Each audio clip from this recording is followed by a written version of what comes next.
Boy, there's a whole thing. We could do a whole thing just on the analogy between video games and life. We are spectators in some ways of our lives and our decisions. We get to feel like we make decisions, and we get to watch ourselves do it.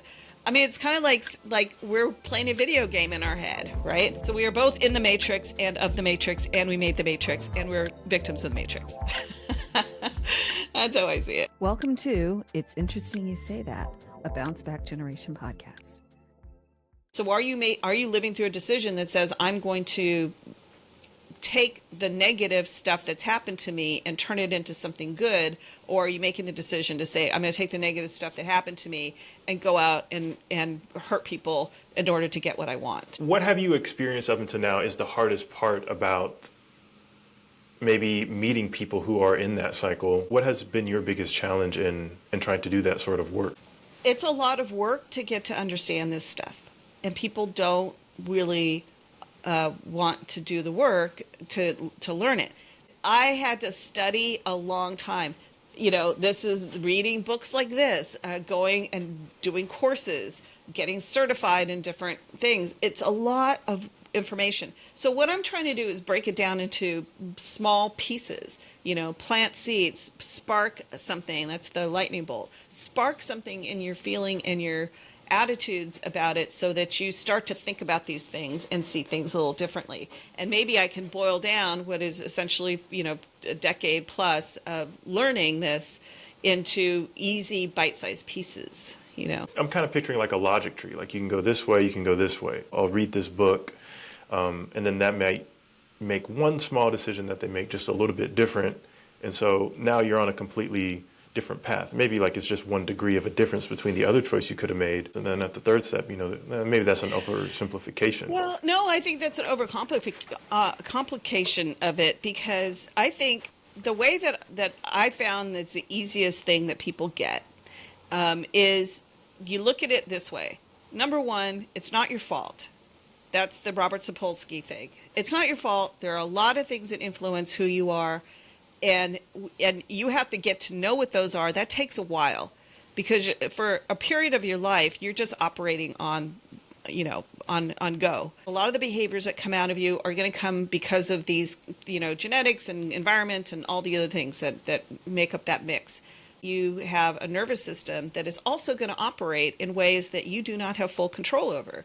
That's your fight or flight. So you're going to, you know, someone's going to say something to you, and, you know, you're going to turn red with embarrassment. You can't stop that. You know, I do public speaking all the time. I always get nervous. I always get little shaky hands and feel a little out of it when I can't stop that. It's my nervous system doing stuff. Next is you cannot change what your ancestors gave you, good and bad. What they handed down to you, and some things are going to turn on certain genes to operate a certain way and turn off certain genes, and you'll get, you know, genes that'll make you more susceptible for cancer and genes that'll make you smarter than the average person. You had nothing to do with that. The next thing is that you have to realize that you live in a world where there are rules, invisible rules that you didn't make, and you're going to have to follow them, like your race and your economic class and your, you know, who your parents were, all these kinds of things that influence whether you're going to go to the right school, or you're going to be able to get a loan, or you're going to be able to live in a certain place, or what country you were born in is huge. So then you put all those pieces together and you say, okay, so a lot of me is just here, and I got to learn what those things are. What are the things that are just embedded in me? And that could take a long time. So you have to get to know yourself. And those are the things that give you power, because you understand where those behaviors come from, right? So what is the point of, so whether maybe you're an organization trying to do community work, or you're an individual just trying to work on yourself, or maybe you're a family member, friend, someone who's just trying to help someone that's going through a hard time, what's the, I don't mean to sound bleak, but what's the point? If to a certain extent it's not within anyone's control, why give it a go? It's a great question. And I really thought about this a lot after reading Sapolsky's book. I found it very depressing and very unempowering, except that there's a kind of a metaphysical thing to this, the way that I see it. Think about when you're watching a show, a TV show or a movie or something. You're the eyes behind your life. You're watching your life, and you are still, you're still in that show. You're part of the play. So you're still acting it out. You're still watching what happens. Well, I'm going to, maybe it's predetermined that I'm going to go left instead of right at the fork of the road. But I'm still living that decision. I'm still living that timeline. And if I'm going to turn left on the road, I'm going to experience it. So the processing of the decisions that we make, whether we are in control of those decisions or not, is the interesting part of life. That we are spectators in some ways of our lives and our decisions. We get to feel like we make decisions, and we get to watch ourselves do it. I mean, it's kind of like we're playing a video game in our head, right? The video game is pre-programmed. There's only a certain amount of things that can happen in a video game. And we're picking one of those programs, and then we're playing it out, and we're watching to see what happens.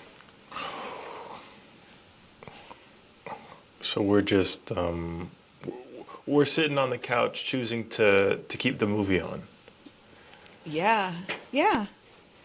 And maybe that's helpful for people, because then you can't get too invested in everything. I mean, I've had friends that have committed suicide. And did you get so invested in your life that the tragedy that happened was the end of it, or was it just like, okay, let's move on? So you've seen The Matrix, right? Yeah. Do you remember the scene where, I think this might be in the first Matrix, where, what's his name? The traitor guy, he's bald, he has the little goatee, and he basically is an informant, I guess, for the agents. Mm-hmm. And he snitches, he rats out all his friends in the Matrix on the ship and everything. He comes back out, and they're at like this steak dinner, and he's like, I don't care if I know it's fake, but I do love the taste of steak. Do we have a deal, Mr. Reagan? I know this steak doesn't exist. I know that when I put it in my mouth, the Matrix is telling my brain that it is juicy and delicious. After 9 years, you know what I realize?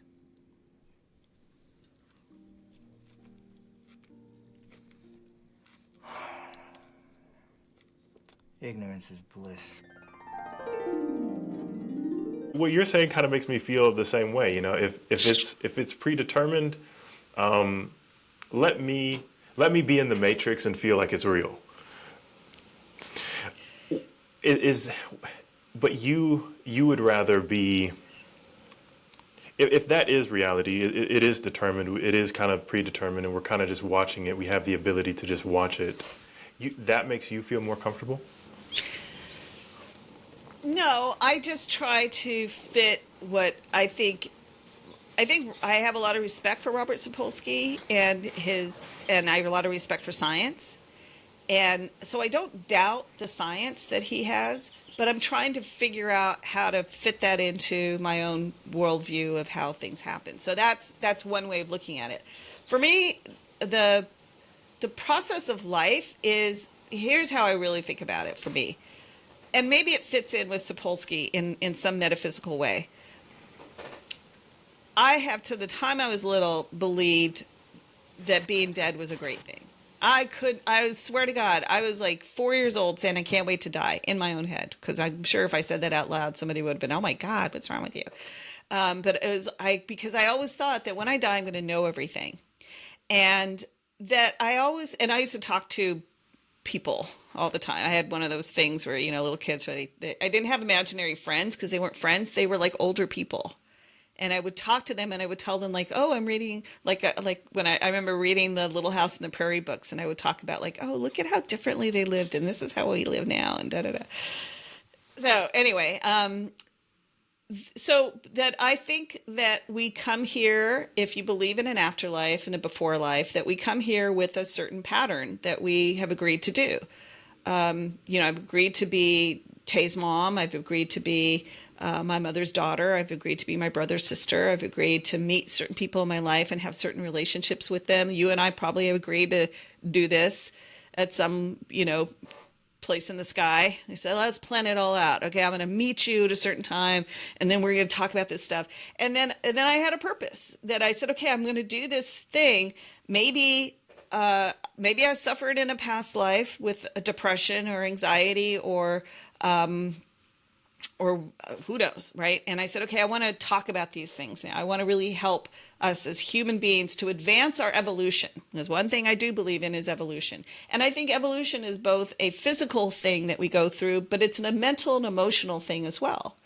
And I feel like it's part of our evolution to learn about ourselves and why we act in certain ways and be more self-aware of us as human beings on the planet.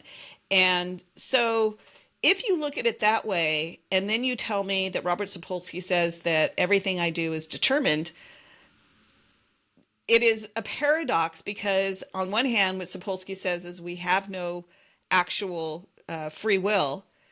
But if you see it from this larger context that I believe in, for whatever reason, because I came here thinking this stuff and believing it from the time I was little, that I actually have all of the free will, and I am watching myself having a human experience. And that I decided, that I planned out, that I made an agreement with certain people, and I said, I'm going to do these things, and I'm just following that path. And I can tell when I'm following it, because things, they don't all work out perfectly, but they feel right. They feel like sometimes you'll be driving on a road. This has happened to me many times, where I'll be driving and I'll get a funny feeling, like, slow down a second.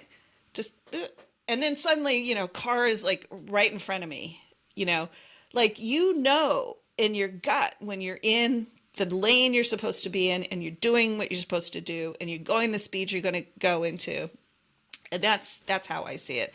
And people probably have different views, and that's okay. But I really believe very strongly in this.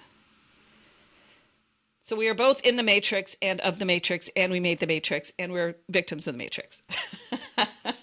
That's how I see it. And if I have this correct, you're saying that we, in some way, maybe before this specific life that we're living, we made the decision to go through it. Yeah. And we committed. So even if we don't, in the moment, have complete free will, our free will came from committing to doing it in the first place. And planning it out and designing it ourselves. I'm going to be born to this lady here and this dad, and boy, they're going to be a problem. But I want to go through that experience of, living like that. And I'm going to have these certain traits, and I'll be able to do this. I'm going to pick out, I'm going to have brown hair, and I'm going to have this IQ and this, whatever, right? And you put yourself together. I make my own, action figure, my own player.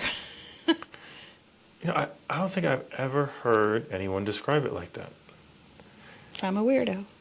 Yeah, I've heard, like there's karma, or you have past lives, or maybe like if you've seen, I think the movie Soul, it's a kid's Disney movie where like there's this before life and all the babies are kind of like little spirits and they get shot down this tube down to earth. But before they come down to earth, they have to figure out what their purpose is going to be kind of beforehand. But you sound like you have a perspective that's a step above that, where there's the purpose, there's your kids, there's your husband, your wife, your boyfriends, your girlfriends, your dad, your everything is all laid out. You pick it and then you go live it. Yeah. And it's not unique to me. Where I found a lot of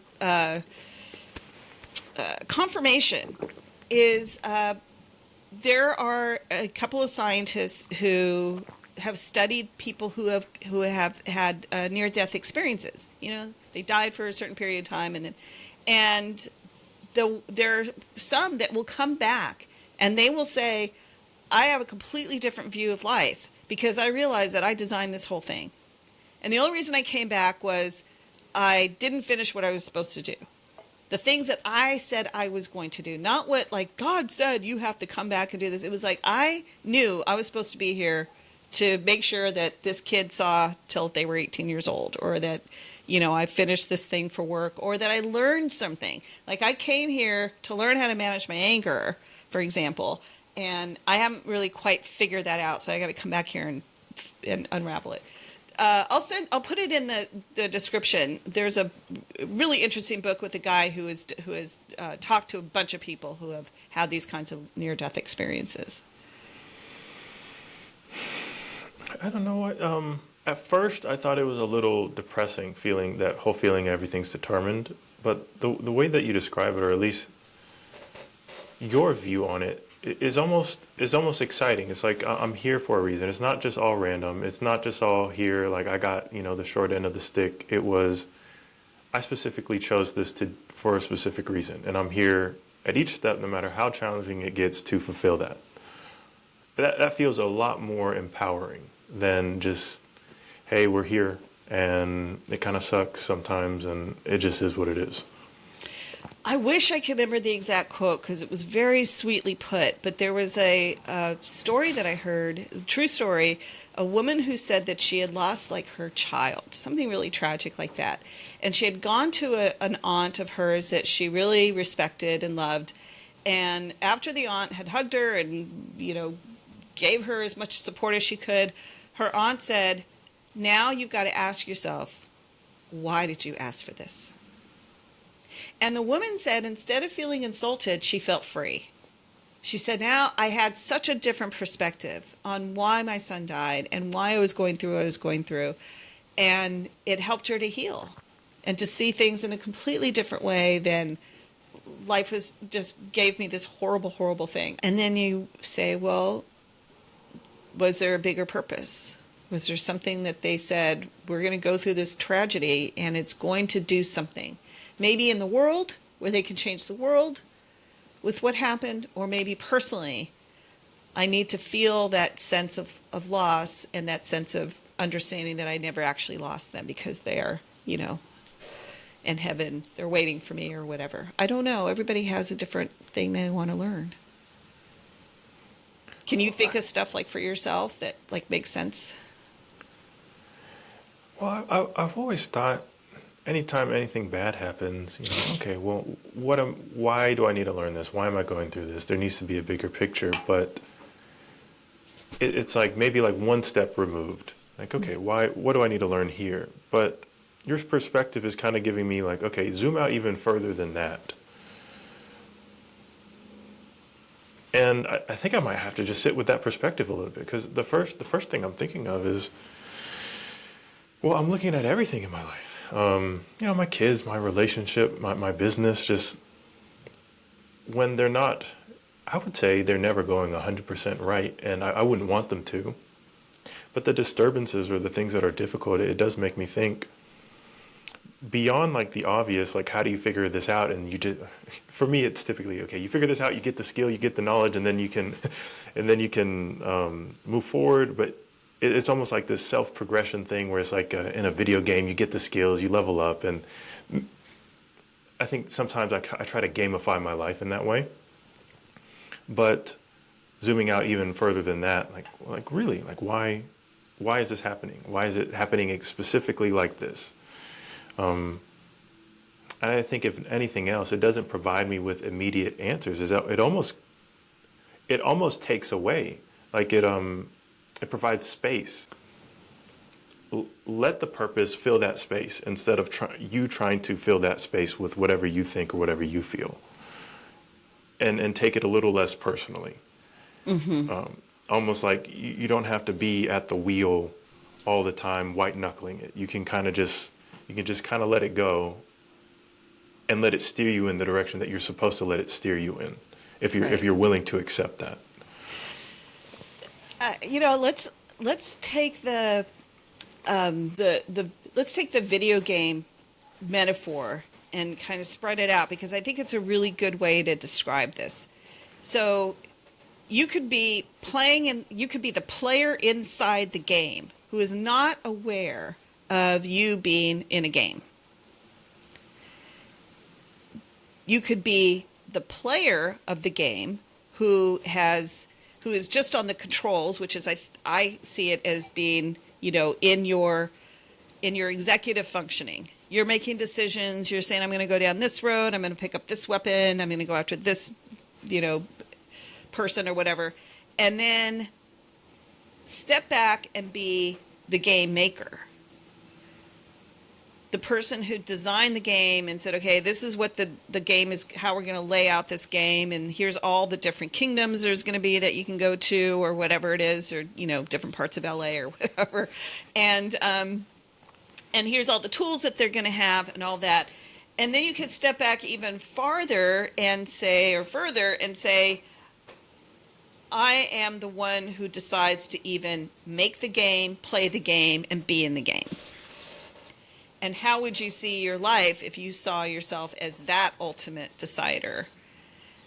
Because I think what Sapolsky ends up talking about is the person that is in the game who barely even realizes that they're playing the game. That they're just a character of the game. They don't even think they're in the game. So that's the Matrix, right? So there's the character, there's the player of the character, there's the developer who then attracts the players, and then I want to be careful, but my immediate thought is that then there's kind of God. It's the best word I have, but there's many words or names for it, but it's something almost indescribable where, like, would you say that that's, I'm on the right track with that?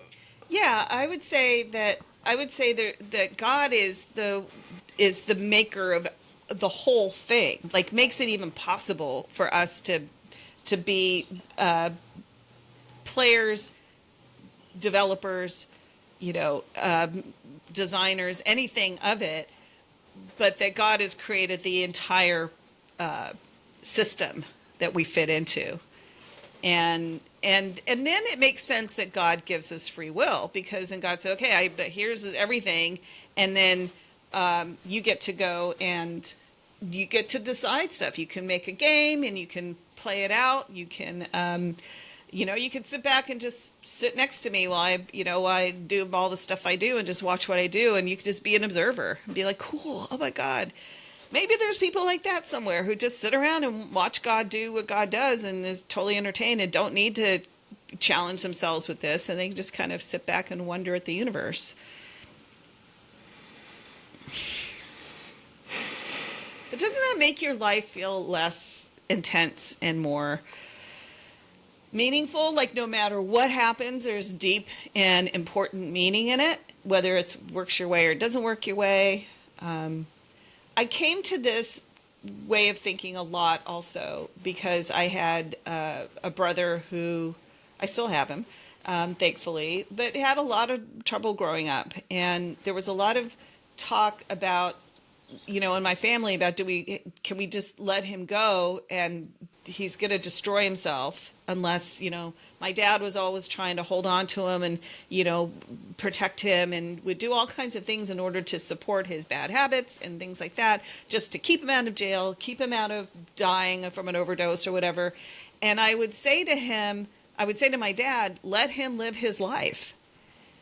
It is his design. Let him go and do what he's going to do and let him have the life that he wanted to have, that he's giving himself. And then I realized, later on I realized that, my dad and they had also they were acting out a play in themselves. And my dad was learning things that he was teaching my brother a lot of things about love and commitment to somebody and sticking with someone. And I think that changed my brother in lots of really good ways. And despite all odds, my dad was able to really push my brother out of, being on the ledge. And my brother's in his 50s now and is still alive and is, helping my mom and doing all the good things that he could do in life. So do you ever personally find, and this might be relevant to the story that you just said, but so if you're almost, maybe sometimes you can change like the view that you're in. So you have the character view, and you're the character, you're not aware, and then you have the player, the developer, and then a kind of a godlike view, or an all-encompassing view. And maybe where we go wrong sometimes is when we're in the character or we're in the player view, we try to act like the creator, or we try to control. Whether that's ourselves or the people around us, instead of playing our game or doing what we're supposed to be doing, we try to kind of step out and play a role that we're not meant to play. That's so interesting. Yeah. And that's where, doesn't it feel when you try to do that, like you are fighting the universe, or you're hitting your head against a brick wall when you try to do that?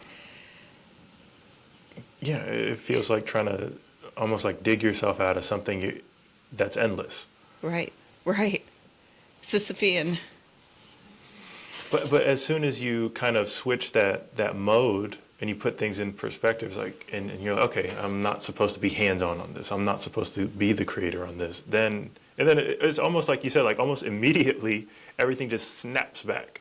Everything's going smooth again. So, like, what's the rule in a game where that happens? You know, it's like, I think of like like in Minecraft, you know, where you just keep going like that. Like you're hitting something in Minecraft and you're not going anywhere, you know. And then it's like, if you just turn, now you can go, and you have to learn the rules that say don't keep going up against that thing that's never going to move, you know. Boy, there's a whole thing. We could do a whole thing just on the analogy between video games and life, you know. Well, I feel, I almost feel enlightened. Like, I think sometimes it can be really just, it could just be really to get caught up in a perspective and forget to kind of toggle them and like zoom out. Yeah, yeah. I find it so ironic because often, like, I'll make content about this all the time, and then it's almost like making the content about it is me in that character mode, and then I feel like I'm talking about it, so I'm doing it, but I'm really not. I'm first person, and like personally, I have to kind of step back and be the one who then goes to watch the actual video that I'm creating, and then actually listen to it.